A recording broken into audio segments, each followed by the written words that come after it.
This is Dragon 27, the Sunstone Wyrm.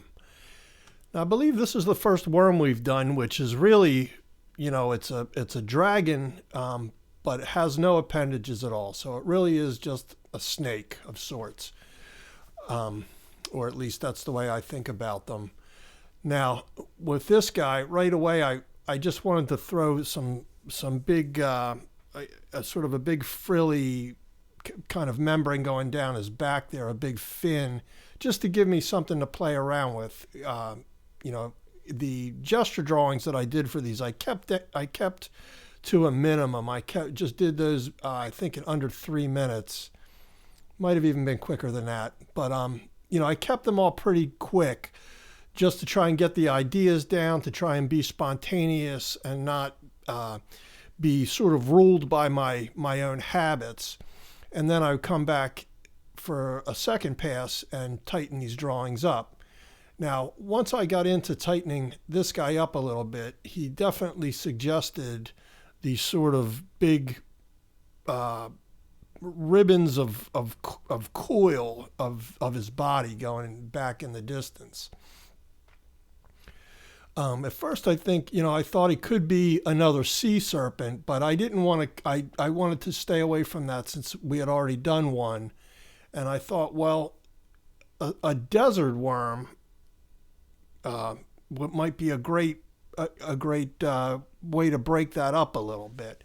So maybe this is a guy who, he digs through the sand, he hunts on the sand. All of his, anything that's a predator for him is something that, he's dealing with in that environment. So he can burrow, he can move quickly through this environment. So those are the things that I started to think about as I was designing this guy. And of course, I say this all the time, but I flip the drawing around constantly. So that's always something I try and do. It helps me even see the thing a little differently. But as I was developing, the moving through the sand idea, I figured he would definitely have like a tight knit scale pattern, kind of a grid of sorts, and then the little chain link or plate mail scales. And I wanted to show that he would go back in the distance a little bit. So I do get a little more involved in the drawing other than just the head and showing that, he goes on and on a little bit. But not so much the size of like the worms in Dune, but I see him as being, definitely like a sand snake type of fella.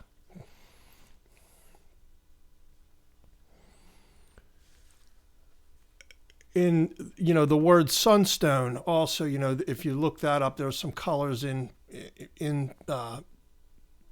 some of the geology that can be used and incorporated into the design of this guy. And those colors, anything from a rusty orange to a yellow to a black, to a warm black, could be incorporated in how this guy is colored.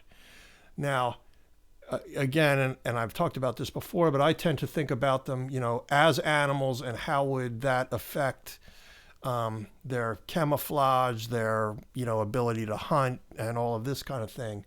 So there are things I'm aware of. So I might not make the pattern. It may be something that can add to the camouflage, or something that, like the frill around the neck might be something that opens up during an attack or something aggressive. So maybe there's more color there. When that's closed up, it blends in with the sand a little more. These are all just kind of things that I start to think about as I'm drawing, even at this stage, because I want to start to, if I can, embellish the attributes, the drawn attributes that will set me up to incorporate those ideas in the final piece.